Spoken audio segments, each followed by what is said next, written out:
some of us have just come back from Sibos in Osaka. You mentioned that one of the key themes was sort of partnering. I mean, what are the other sort of major takeaways that you picked up in Sibos? I think the focus obviously was on Japan in particular, and there was a lot of focus on the so-called currency wars, which I think was a term coined by a Brazilian finance minister. Yeah. Which Mr. Manteiga. Correct. Which really is just symptomatic of the broader challenges facing the industry and kind of some of the macroeconomic issues that are out there. Whether it's the fact that we have, a lot of dollar liquidity that is an outgrowth of U.S. Domestic monetary policy, but that is impacting the world's economy. It is giving rise to more structural issues, if you will, between the world economy. So there was a lot of discussion about RMB, its role, its future, how fast it will grow, will it become a reserve currency at some point? There was a lot of discussion around how corporates in particular and how clients are navigating this space, where you have this huge amount of, as I say, dollar liquidity, but there are shortages of liquidity in some of the other currencies. And how do you deal with that as an FI as well as potentially as a corporate? Those were some of the big challenges. So not so much about liquidity, but the type of liquidity, where it's accessible and available, what currency is it in, how's it priced. Yeah. I sat on a couple of panels where this was the topic of discussion, and I think it's very interesting when you get economists and bankers and so forth talking about these issues. So the end result of that was essentially that you've got a number of economies that are still relatively closed in terms of either the openness of their current account or their capital account, versus, say, the US, which is probably still the most open economy in terms of international currency exchange. Because Neil, you mentioned the renminbi, and the Sibos was in Asia, and clearly we've seen huge developments in the offshore renminbi market. And the temptation is always with economic projections, isn't it, is to sort of have a sort of upward sloping curve. Well, it's interesting, Brian, because notwithstanding that China is now the world's second biggest economy, and by all predictions in due course time will be the world's largest economy. The analogy was made to Japan, and in its heyday, when Japan was growing much faster than the rest of the world's economy, was indeed the world's second largest economy. The Japanese currency never really gained traction as a global settlement currency, A, and B, never gained traction as a reserve currency, B. In fact, at its heyday, the yen never accounted for more than 10% of global world currency reserves as the world's second biggest economy. So if you look at where China is today, actually relatively speaking, the number of transactions that are physically being settled in RMB, which is what is feasible today on the trade side, is still relatively small. As a relative scale, just to give you one example, there's more value and more transactions being settled in Polish zloty than there is in RMB.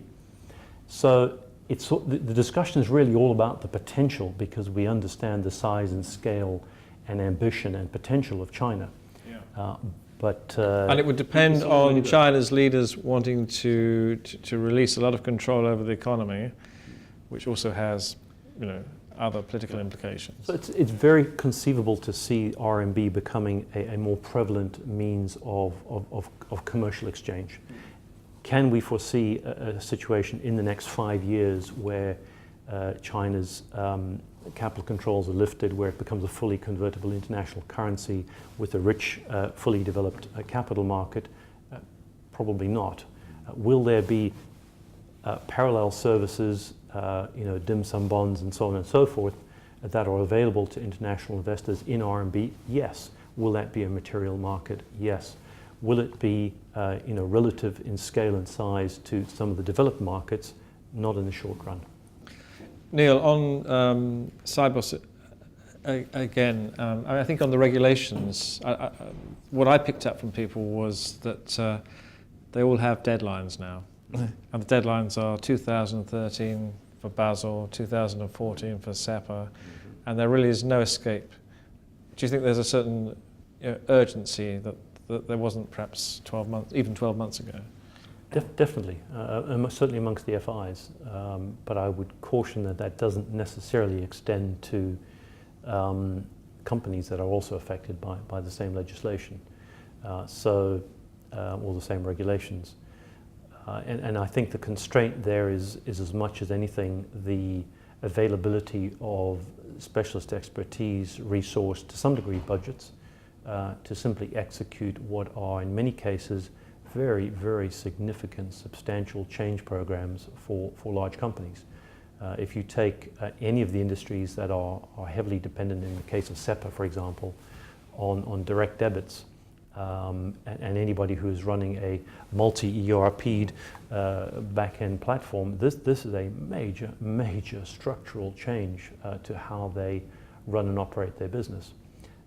So the sheer scale of that, the availability of specialist resource to do it, most of the good or better vendors and people and resources are already tied up. And so, there is an expectation that some of these deadlines possibly will be missed.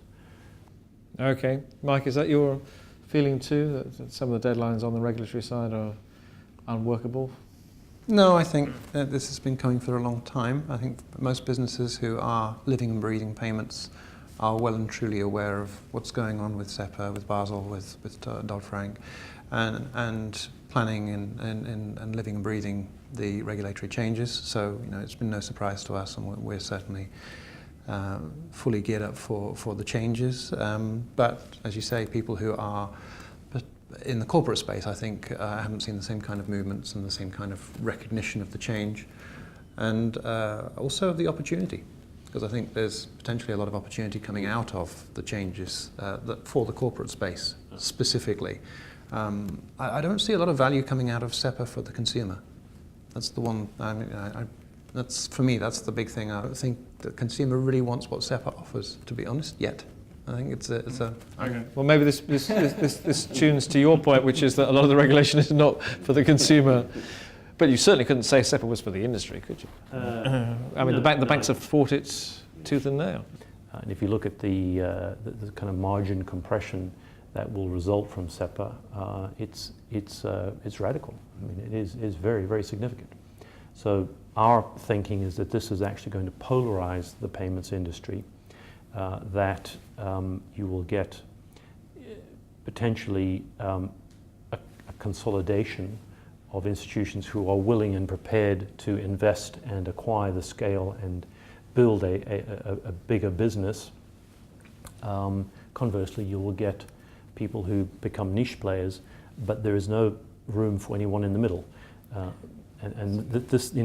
what does that do for the structure of the industry in terms of the competitive dynamics?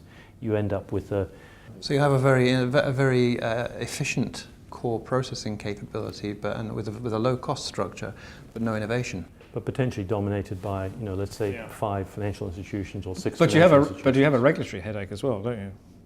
Because you get back to the whole process of too big to fail and GCFEs and all the rest of it. It potentially accentuates those issues.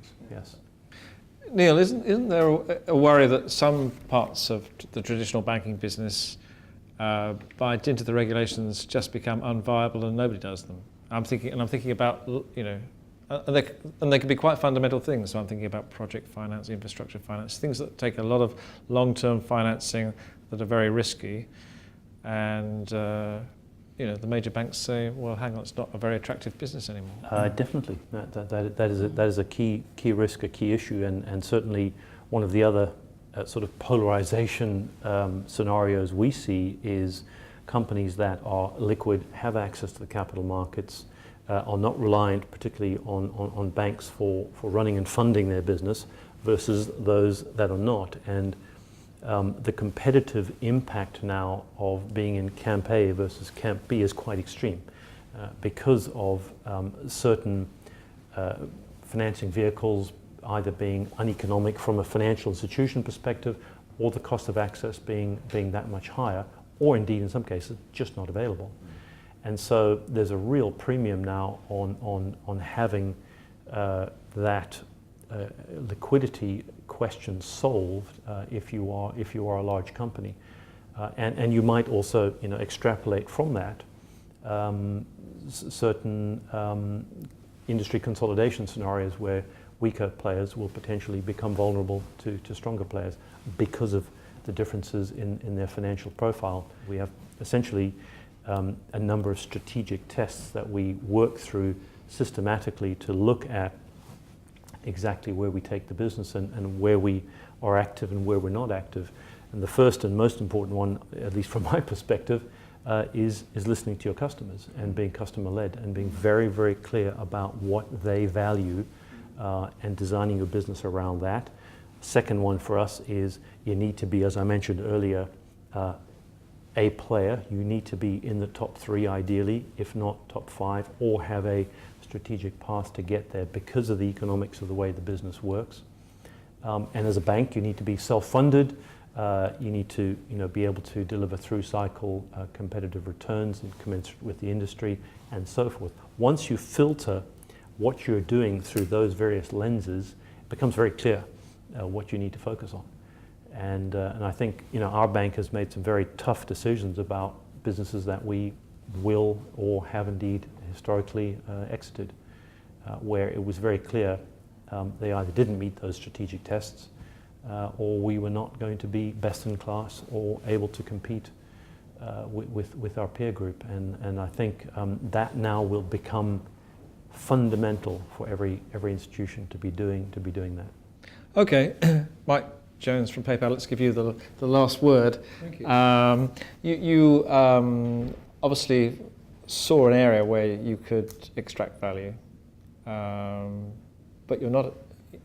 I mean, you still have to keep continuing to find new sources of value in the industry, and also to some extent you depend on the banks being a utility model to back you up. I mean, are you ever worried with all the regulation that's going on and all the restrictions on banks that they might not be there to perform that function?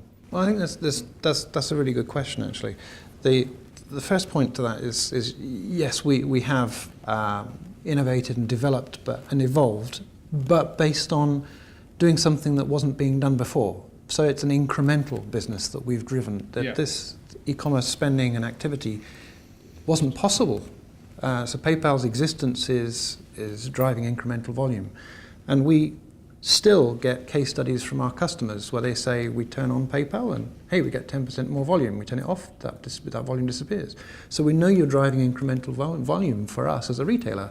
So it's a great validation. And we have to continue to add value and make people want to continue to use PayPal, or it won't exist for us in the future. We have to evolve, we have to innovate and continue that innovation. And it's about making life easier and better for our customers, which is listening to the customer, trying to anticipate their need. And we know the mobile is going to be super important for us going forward. We've doing, I think it was, last year it was about $4 billion was processed through the mobile. And this year we're expecting it to be closer to 10 billion. That's massive. It's becoming a significant proportion of our total volume. And that's just one of the other channels. There's going to be other channels too. It's going to be a true multi-channel environment.